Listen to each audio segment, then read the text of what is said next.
sur la chaîne Netivot Olam. Nous allons continuer le cours sur le processus de conversion nazaréenne.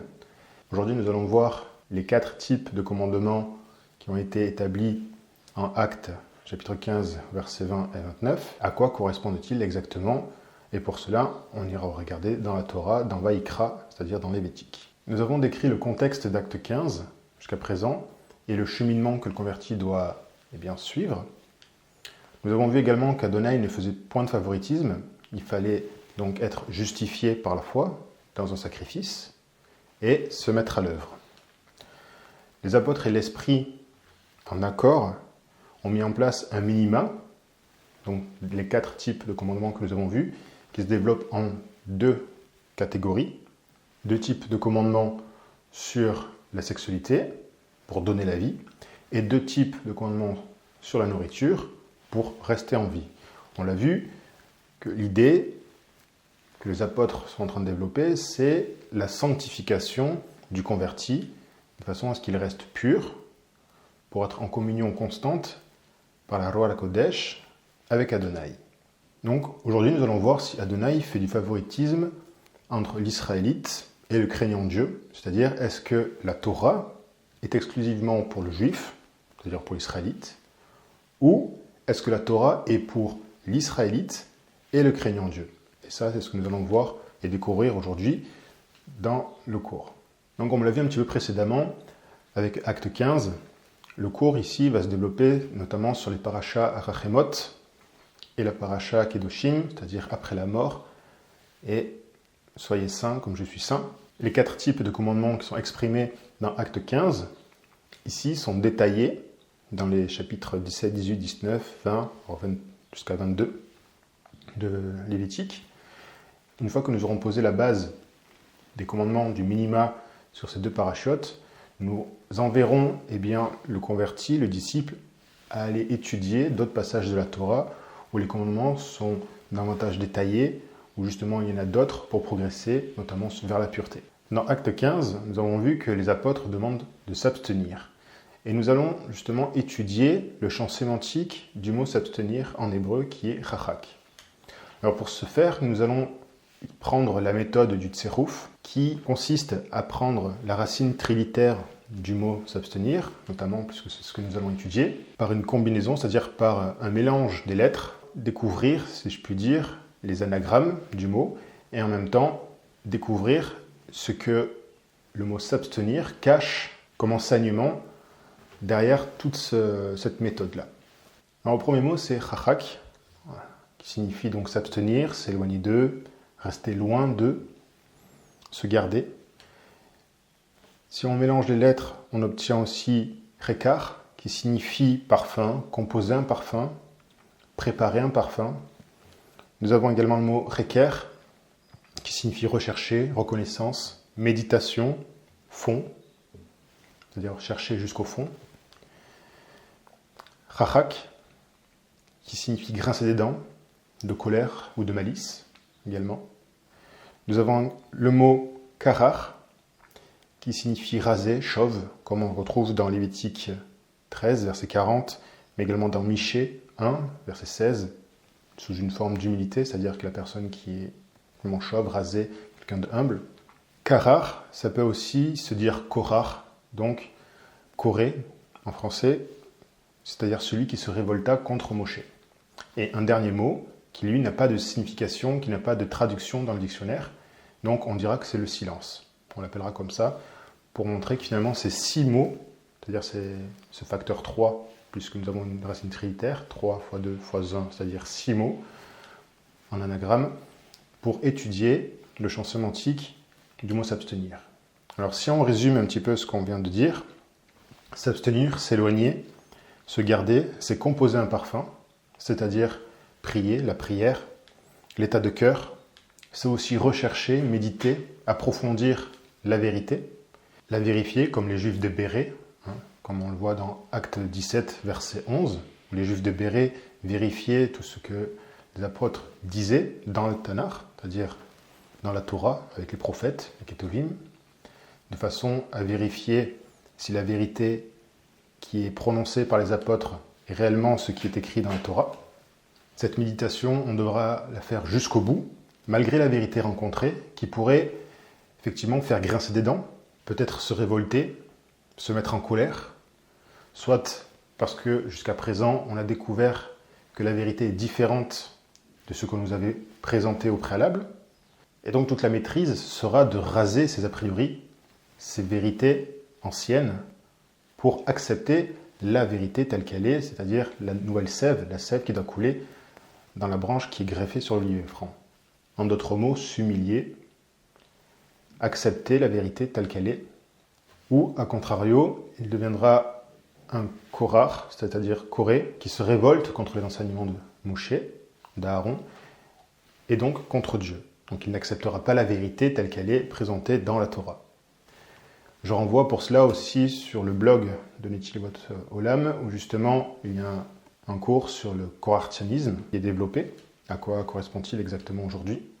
Celui qui arrivera justement à s'humilier, à faire table rase sur ses a priori, eh bien, va faire silence sur lui-même, faire silence de façon à ce qu'il puisse eh bien, laisser la Ruach Kodesh lui parler, l'enseigner, passer, je dirais, par un désert pour être enseigné par la Torah. On l'a vu, le désert, c'est un passage qui était eh bien, indispensable pour progresser pour le converti.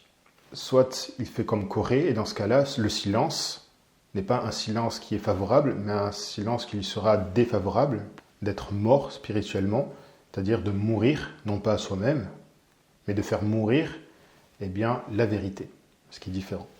Donc en somme, s'abstenir, c'est reconnaître la vérité, c'est-à-dire la Torah, afin de devenir pur et accepter la nouvelle naissance, justement, par la pratique des mitzvot, jusqu'à la sanctification, c'est-à-dire jusqu'à ce que nous arrivions à la sanctification totale de notre être, en revêtissant justement Maran Yeshua par la Ruach Kodesh. Cette vérité, c'est justement de laisser passer la sève dans les branches, dans la greffe que nous sommes sur l'olivier franc. Donc dans Acte 15, il est parlé de s'abstenir des souillures, des idoles, ce que nous avons au verset 20. Et au verset 29, il est dit de s'abstenir des viandes sacrifiées aux idoles. Donc on a deux types d'impuretés pour parler des idoles. C'est-à-dire les idoles en tant que telles et les viandes qui sont sacrifiées aux idoles, c'est-à-dire la nourriture. Les idoles, ce sont des dieux étrangers qui sont justement en abomination avec Dieu, avec Adonai. Dieu, donc, nous demande de s'abstenir, de nous éloigner, de nous écarter de tout ce qui pourrait être des idoles, c'est-à-dire de la prostitution spirituelle.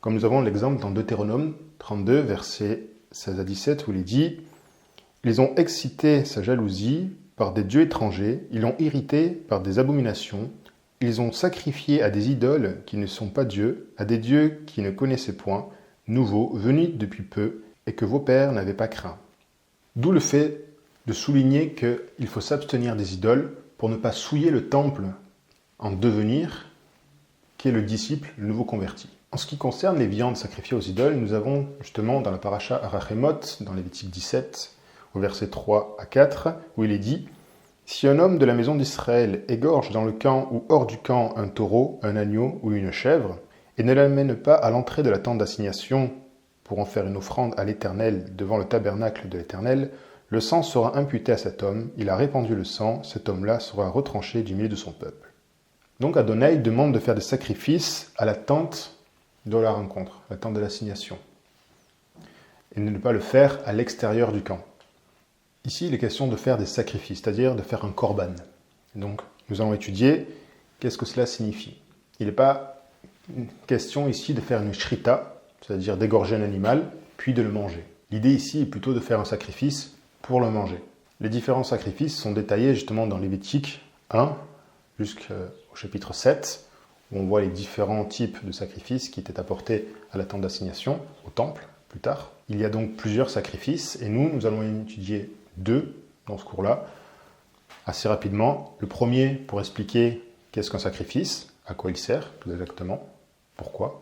Et le deuxième, justement, pour expliquer ce que Acte 15 est en train de définir, est en train de développer. Donc dans Lévitique 17, lorsqu'il est question de faire une offrande à l'Éternel, le mot offrande, c'est korban. Cela signifie donc d'apporter un sacrifice pour se rapprocher d'Adonai, pour rentrer en communion avec celui à qui on l'offre. Korban, si on étudie un petit peu le mot en hébreu, qui signifie rapprocher, attacher, peut se décomposer en deux mots, c'est-à-dire kara, crier, invoquer, implorer, ban signifie ben, c'est-à-dire le fils. Donc le korban, finalement, c'est appeler, invoquer, implorer le fils. Donc déjà dans le mot korban, déjà dans la Torah, on a déjà l'idée de vouloir être en communion, être en relation avec le fils. Ensuite, korban, si on enlève le nun final, c'est-à-dire on a kerev, qui signifie intérieur du corps, entrailles, ventre, la pensée intime de l'homme également. Karav, c'est aussi être près de, approcher.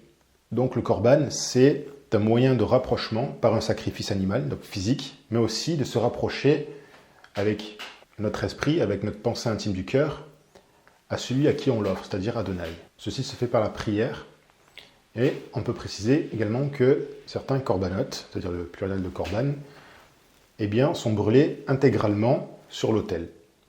Or, justement, dans Acte 15, verset 29, les apôtres demandent de s'abstenir des viandes qui pourraient être sacrifiées à des idoles et qui ensuite seront mangées. Le sacrifice qui est développé dans Acte 15, verset 29, c'est le sacrifice zavar. Zavar, ça signifie immoler, égorger, sacrifier. Il est souvent accompagné du mot hashelamim, le zevar hashelamim, c'est-à-dire le sacrifice de paix ou sacrifice de reconnaissance que l'on retrouve dans Lévitique 7, verset 15. Ce sacrifice de paix ou d'action de grâce, c'est un sacrifice volontaire. Une fois qu'on a offert ce sacrifice, il y a une part qui revient à celui qui l'a offert, c'est-à-dire qu'il va manger une partie du sacrifice qu'il a apporté devant Adonai. Et justement, dans Lévitique 17, si on continue, au verset 5 et 7, il est dit ceci à propos du sacrifice de Zavar, justement. C'est afin que les enfants d'Israël, au lieu de sacrifier leurs victimes dans les champs, les amènent au sacrificateur devant l'Éternel à l'entrée de la tente d'assignation et qu'ils les offrent à l'Éternel en sacrifice d'action de grâce. Ils n'offriront plus leur sacrifice aux démons, ou dans certaines traductions c'est les boucs, avec lesquels ils se prostituent. Ce sera une loi perpétuelle pour eux et pour leurs descendants.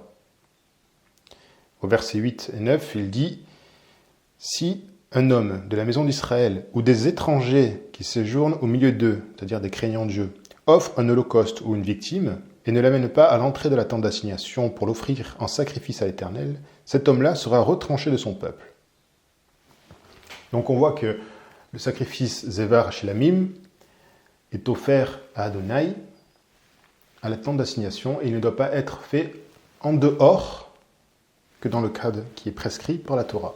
On voit également que ce commandement, cette mitzvah, est à la fois pour l'Israélite et pour l'étranger qui séjourne au milieu d'eux, c'est-à-dire le craignant Dieu. C'est-à-dire que la loi est la même pour tous ceux qui vont entrer dans le processus et pour l'Israélite, celui qui est arrivé justement à la fin du processus et qui respecte toute la Torah. Donc pour les craignants Dieu, il s'agit bien de ceux qui commencent à pratiquer petit à petit la Torah. Nous pouvons donner des exemples dans notre société où nous pouvons rapprocher tout simplement les viandes sacrifiées aux idoles avec de la nourriture, des repas. C'est-à-dire que prendre un repas le jour de Noël, le 25 décembre, c'est commettre un acte d'idolâtrie. Manger le 6 janvier la galette des rois, c'est commettre un acte d'idolâtrie. Manger à la Chandeleur le 2 février des crêpes, c'est à nouveau de l'idolâtrie. Le jeune converti va apprendre à bannir, à sortir de ces fêtes religieuses non thoraïques, de façon à se purifier et à commencer à se sanctifier, comme on va le voir tout le long de l'étude. On voit que lorsqu'une fête est proposée par les nations, automatiquement, elles sont en désaccord avec ce que la Torah enseigne. Donc justement, les apôtres vont demander de s'écarter, de s'éloigner de ces idoles.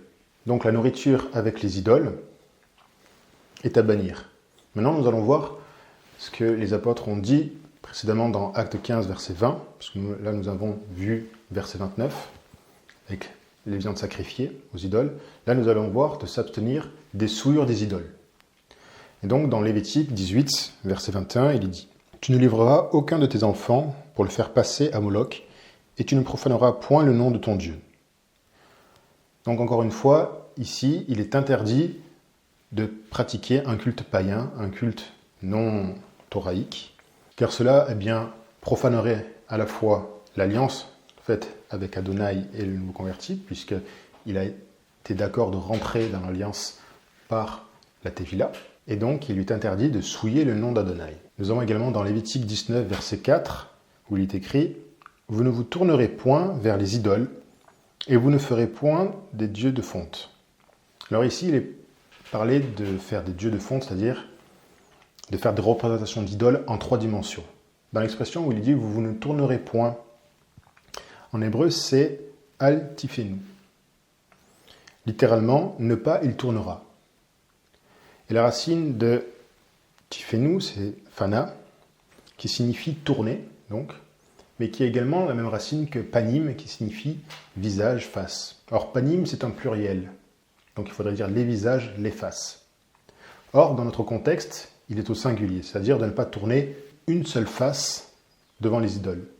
Bien souvent, malheureusement, l'idole est parfois cachée, elle est, je dirais, en veille, c'est-à-dire que ce n'est pas la totalité de nos faces, c'est-à-dire au pluriel, qui se tournent vers les idoles, mais c'est justement une face, c'est-à-dire une partie de l'individu qui se fait une idole. C'est-à-dire que ça peut être l'orgueil, ça peut être la colère. Adonai ne permet pas qu'il y ait une seule partie, la plus infime qui soit, qui se tourne vers des idoles. Il veut du 100% qui se tourne vers Adonai. Ce commandement est en lien aussi avec l'une des 10 paroles dans Exode 20 au verset 5. Il y a également aussi quelque chose qui est intéressant, c'est le mot idole, ici, dans ce verset dans Lévitique 19.4. Justement, l'idole c'est le néant, le rien. C'est également la vanité, l'idolâtrie. On entend parfois « moi je ne crois en rien ». C'est-à-dire, si je fais le rapprochement entre le rien et l'idolâtrie, ceux qui ne croient en rien, finalement, croient dans des idoles. Et donc, il faut faire attention à ce que nos paroles prononcent et de ne pas, par exemple, que ça devienne une croyance dans le fruit du hasard. Oui, comme c'est par hasard que ces choses arrivent. Alors que derrière toute chose, c'est Adonai qui se cache et que tout est l'expression de la volonté d'Adonai. Ce qu'on appellerait, ou ce que les hommes appelleraient le fruit du hasard, est en réalité l'expression de la volonté d'Adonai. Donc, l'idée est bien claire, c'est que en ne se souillant point vers les idoles, le converti va apprendre que en réalité, il n'y a que Adonai et que c'est lui seul qui règne à la fois sur la terre et sur les cieux. Et nous, notre but, c'est de faire descendre, le règne d'Adonai qui est dans les cieux, sur la terre, comme c'est écrit aussi dans Matthieu 6, sur la prière de Avinu. Dans Lévitique 19, verset 26, la partie B, c'est-à-dire la deuxième partie du verset, nous lisons « Vous n'observerez ni les serpents, ni les nuages pour en tirer des pronostics. » Ici, il est bien spécifié de ne pas faire donc, de pronostics, de divination, c'est-à-dire de regarder dans les nuages, par exemple. Cela pourrait se concrétiser aujourd'hui par l'horoscope, mais également par la météo, qui ne sont que des pronostics, tout simplement parce que les hommes ou les femmes qui regardent la météo, vont régler leurs projets sur une météo. Or, encore une fois, c'est Adonai qui règne, et s'il veut qu'il pleuve, il pleut, ce sera pour une bonne chose, et s'il veut qu'il fasse beau et qu'il fasse très chaud, c'est également pour une bonne chose. En tant que croyant, tout ce que Adonai fait sera pour notre bien. Dans Lévitique 19, versets 27 et 28, on peut lire « Vous ne couperez point en rond les coins de votre chevelure, et tu ne te raseras point les coins de la barbe. Vous ne vous ferez point d'incision dans votre chair pour un mort, et vous n'imprimerez point de figure sur vous. Je suis Adonai. » Ces commandements sont repris dans Lévitique 21.5 pour les Kohanim, dans Deutéronome 14 également, verset 1. Donc on voit que les idolâtres faisaient des incisions sur leur corps, se coupaient les cheveux pour un mort, et donc il n'est pas convenable pour un converti, pour un disciple, de refaire ces mêmes pratiques. Donc c'est-à-dire que les tatouages sont une forme d'adhésion, d'appartenance, c'est-à-dire que c'est comme un esclave qui se marquerait quelque chose sur la peau pour montrer son appartenance à son maître. Or, nous, notre maître, c'est Mahan Yeshua. Nous n'avons pas à nous mettre des signes, des symboles sur notre peau, puisque notre corps ne nous appartient plus. Et ça, on le verra un petit peu plus tard. Dans Lévitique 19, verset 31, il est dit également « Ne vous tournez point vers ceux qui évoquent les esprits, ni vers les devins, ne les cherchez point, de peur de vous souiller avec eux. Je suis Adonai, votre Dieu. » Ce sont encore des exemples pour nous montrer qu'il faut s'éloigner, s'abstenir des souillures des idoles, et donc de s'écarter de ces pratiques. Cela représente une non-confiance en Adonai, c'est-à-dire que celui qui va vouloir rechercher des choses dans des divinations, eh bien, montre par là qu'il ne fait pas confiance à Adonai et à sa bonté, en sa grâce. Donc par là, eh bien, il désobéit à Adonai, puisque le but, c'est d'avoir une foi, une émouna totale dans le Dieu d'Israël. D'ailleurs, c'est souligné, comme on l'a vu précédemment, à la fin du verset où il dit « Je suis Adonai, votre Dieu ». C'est-à-dire que, encore une fois, Adonai est en train de dire que c'est à moi seul que vous devez vous en référer. Dans Lévitique 23, on peut lire également « Vous ne suivrez point les usages des nations que je vais chasser devant vous, car elles ont fait toutes ces choses, et je les ai en abomination. » Donc encore une fois, toutes les pratiques qui ne sont pas thoraïques sont à bannir totalement pour le nouveau converti, pour le disciple qui est justement dans ce processus de conversion. Donc il va apprendre à s'abstenir des souillures des idoles, ce qui correspond, nous l'avons vu, aux usages des nations. Si on continue toujours sur la souillure des idoles, dans Lévitique 20, au verset 27, il est écrit « Si un homme ou une femme ont en eux l'esprit d'un mort ou un esprit de divination, ils seront punis de mort, on les lapidera, leur sang retombera sur eux. » Ce commandement rejoint ce que nous avons vu un petit peu précédemment dans Lévitique 19, verset 26b, dans la deuxième partie du verset, où justement ici c'est précisé la sanction pour les personnes qui feraient de la divination, qui ont justement des esprits de divination en eux, la lapidation. Ils seront condamnés à mort.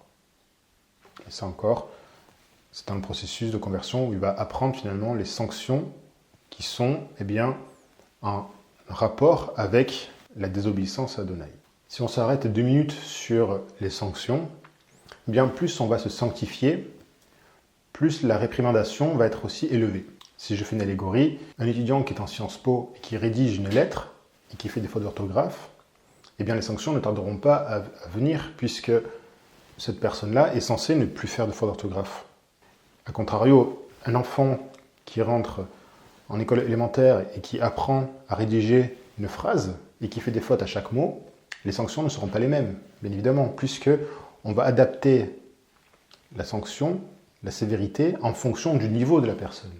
Donc ici, dans Lévitique 20, on parlerait d'un homme et d'une femme qui auraient un niveau de sanctification déjà élevé et qui eh bien, transgresserait la Torah volontairement, puisqu'il sait très bien que faire la divination, c'est quelque chose d'interdit, qui est en abomination devant Adonai. Il y a encore d'autres exemples de souillures d'idoles dans la Torah, dans les prophètes également, dans les Névi'im, où justement, eh bien, le converti ira être enseigné par la Torah, ira chercher eh bien, les récits, les versets, les commandements qui se réfèrent à la souillure des idoles et qui vont lui permettre d'avancer progressivement dans le processus de conversion. Donc, petit à petit, mettre en pratique les commandements pour les apprendre. De même, le disciple, le jeune converti, ira voir un enseignant pour justement se faire enseigner, pour qu'on lui apprenne à pratiquer les commandements petit à petit. Ce qui lui permettra de renforcer sa foi, et donc de renforcer également sa pratique dans les mitzvot. Ici, à nouveau, si nous donnons des exemples d'idolâtrie dont le converti doit bannir, doit sortir de ces usages des nations, ce sont par exemple le 21 juin, la fête de la musique, qui est justement un acte d'idolâtrie également, le 31 décembre, qui est également un acte d'idolâtrie, de fêter eh bien, Saint-Sylvestre. Par exemple, sur la ville de Lyon, le 8 décembre, la fête dite des Lumières, c'est un acte aussi d'idolâtrie. Tout cela, tous ces usages des nations, doivent être bannis totalement de la vie du nouveau converti.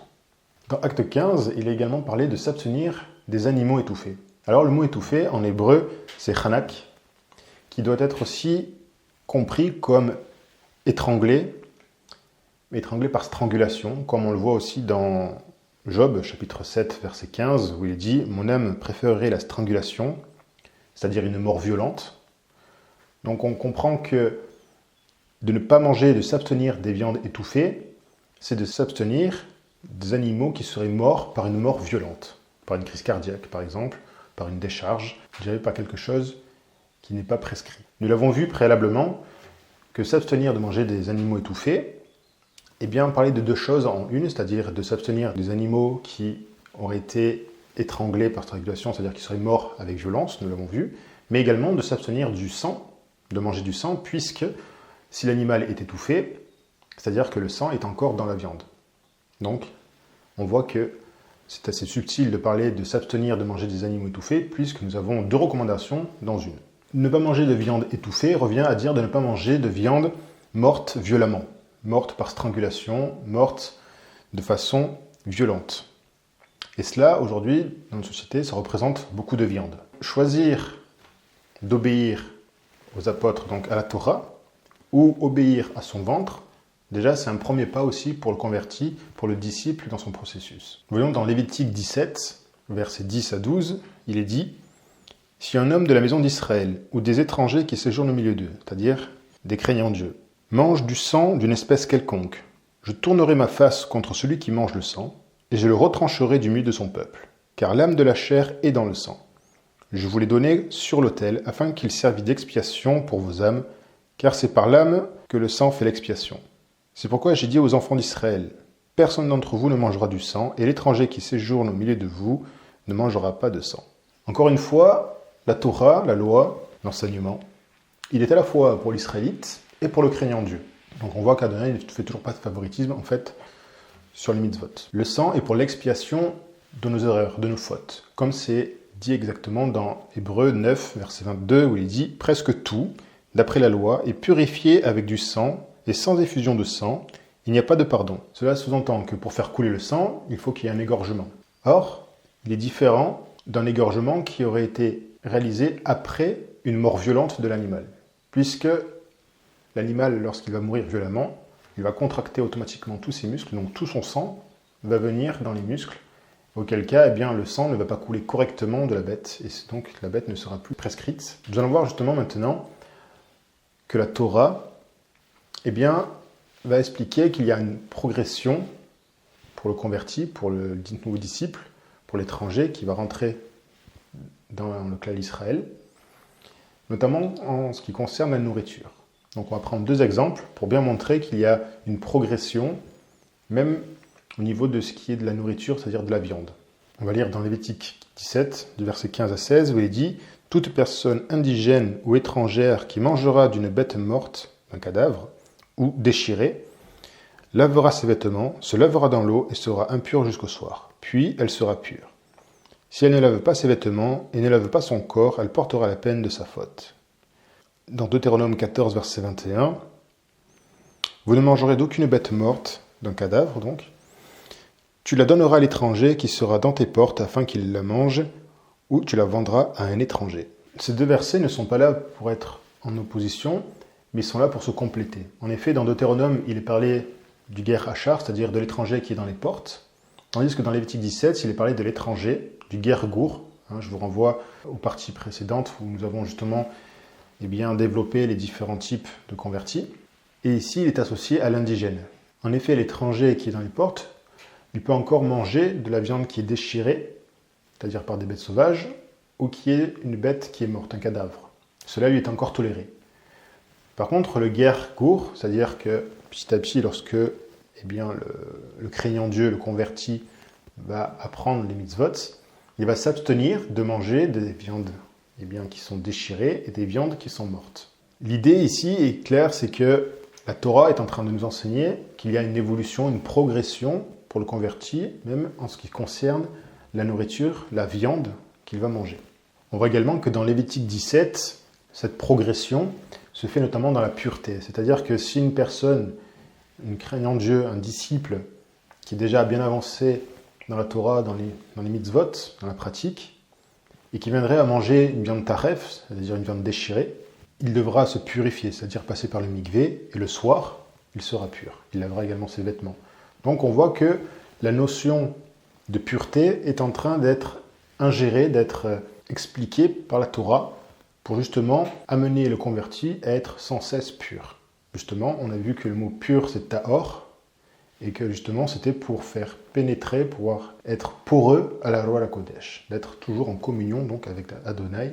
C'est toujours ça le but. Si on étudie le mot cadavre en hébreu qui est nevela, et que nous changeons uniquement les voyelles, mais que nous gardons le mot, et qu'on le lit navala, c'est-à-dire une sottise, une stupidité, une infamie, une action honteuse, eh bien on comprendra qu'un Israélite, un craignant Dieu qui marche dans la progression, il s'abstiendra donc de manger des viandes provenant de bêtes mortes, pour ne pas être une infamie dans le peuple, d'avoir une honte sur lui, de ne pas être stupide, puisque c'est le mot navala, au sein du peuple. Donc il s'abstiendra de manger ce type de viande. En Lévitique 22, verset 8, nous avons également ce rapprochement entre la bête morte et la viande déchirée, où il est dit « Il ne mangera point d'une bête morte ou déchirée, afin de ne pas se souiller par elle, je suis l'Éternel. » Alors dans Lévitique 22, ce commandement s'adresse notamment aux Kohanim, c'est-à-dire aux sacrificateurs, c'est-à-dire le plus haut niveau de pratique, puisque c'est eux qui vont également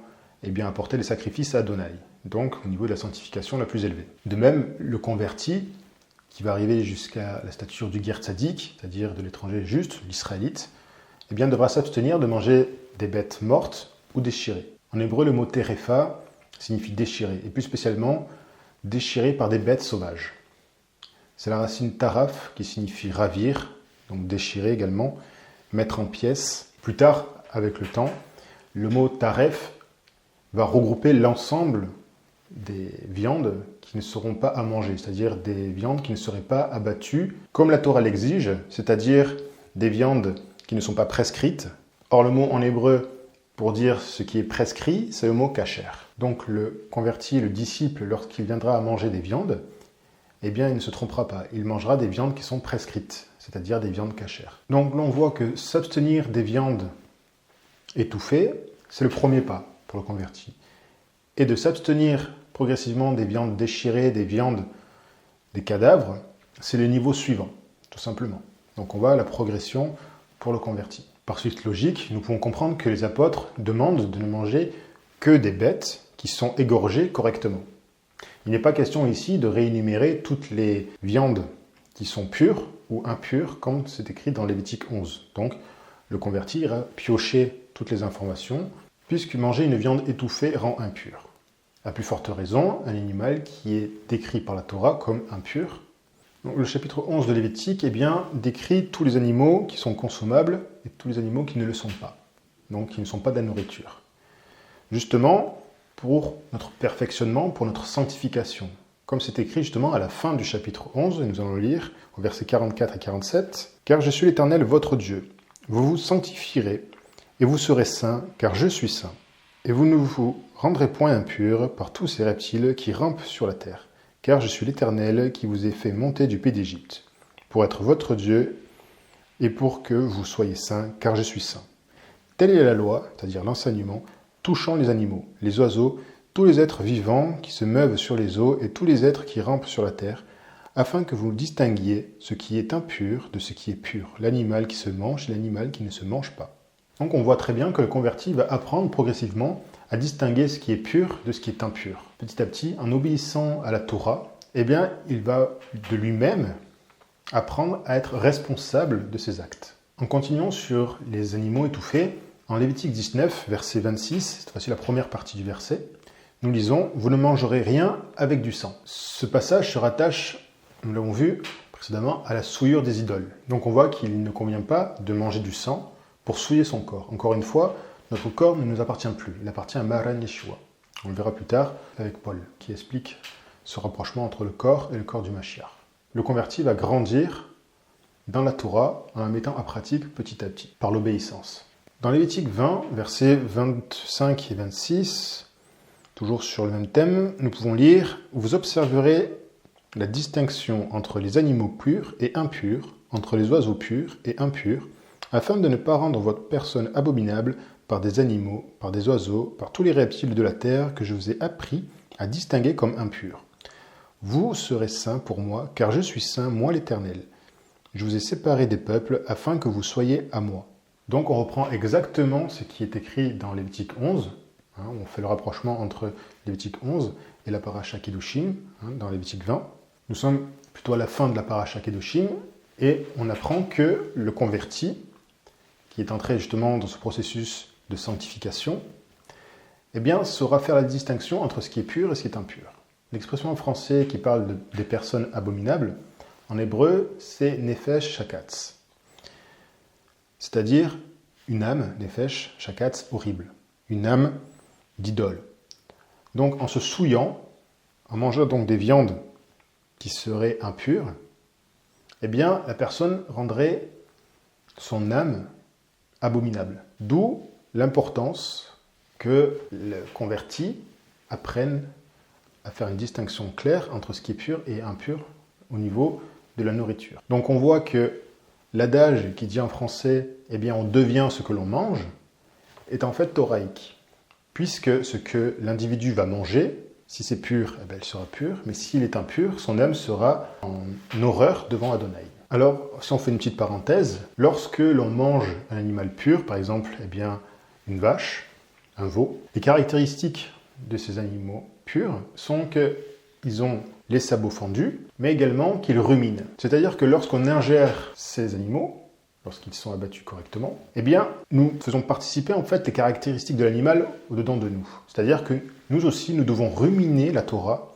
la méditer sans cesse, la refaire vivre au-dedans de nous, nous rappeler la Torah tout le long de la journée, quotidiennement. De la même façon que ces animaux-là, eh bien, ruminent sans cesse l'herbe qu'ils ont mangée durant la journée. Maintenant, si une personne mange une viande impure, prenons l'exemple du cochon. Le cochon a ses pattes eh bien fendues, de la même façon que les animaux purs. Mais, à la différence que le cochon ne rumine pas. C'est-à-dire que lorsqu'une personne mange du cochon, donc elle devient impure, mais en plus de cela, elle prend les caractéristiques du cochon. Et le cochon, en fait, est représentatif de la personne qui est hypocrite. C'est-à-dire que, d'un point de vue extérieur, elle paraît, si je puis dire, cachère, pure. Mais, à l'intérieur, c'est tout autre, car elle ne rumine pas la Torah. C'est-à-dire qu'elle n'a qu'une façade, c'est-à-dire un hypocrite. Donc on voit très clairement que ce que l'on mange, on le devient. Et ça, c'est quelque chose de très important que le converti va également apprendre tout le long de son processus. Il ne faut pas non plus confondre ce que Maran Yeshua dit dans Matthieu 15, verset 11, où il dit ceci, « Ce n'est pas ce qui entre dans la bouche qui souille l'homme, mais ce qui sort de la bouche, c'est ce qui souille l'homme. » Et justement, il va en donner l'explication à ses disciples, en leur faisant même un reproche, au verset 16 à 20. Il dit ceci, « Vous aussi, êtes-vous encore sans intelligence? Ne comprenez-vous pas que tout ce qui entre dans la bouche va dans le ventre, puis est jeté dans les lieux secrets. Mais ce qui sort de la bouche vient du cœur, et c'est ce qui souille l'homme, car c'est du cœur que viennent les mauvaises pensées, c'est-à-dire le Yetzer Hara, les meurtres, les adultères, les impudicités, les vols, les faux témoignages, les calomnies. Voilà les choses qui souillent l'homme. Mais manger sans s'être lavé les mains, cela ne souille point l'homme. » Donc Maran Yeshua explique bien que ce qui ne souille pas l'homme, c'est de manger sans s'être lavé les mains. En réalité, c'est une question halakhique, c'est-à-dire une question sur la loi juive, qui prendrait le dessus sur la Torah. C'est-à-dire que normalement, la loi orale est là pour aider la compréhension de la loi écrite, c'est-à-dire la Torah. Mais la loi orale ne doit pas prendre le dessus sur la loi écrite. C'est toujours la loi écrite qui fait foi, qui fait acte. Or, si nous ne lavons pas les mains avant de manger, nous ne transgressons aucun commandement de la Torah. C'est-à-dire que si tu te laves les mains en faisant Netilat Yadayim avant de manger, c'est bien. Mais si tu ne le fais pas, ne te culpabilise pas de ne pas l'avoir fait. Parce qu'en aucun cas, tu as transgressé une mitzvah, c'est-à-dire un commandement. Donc on voit clairement que dans le processus de conversion, la pratique des mitzvot est tout son programme. C'est le programme du converti d'apprendre à pratiquer progressivement dans la douceur la Torah.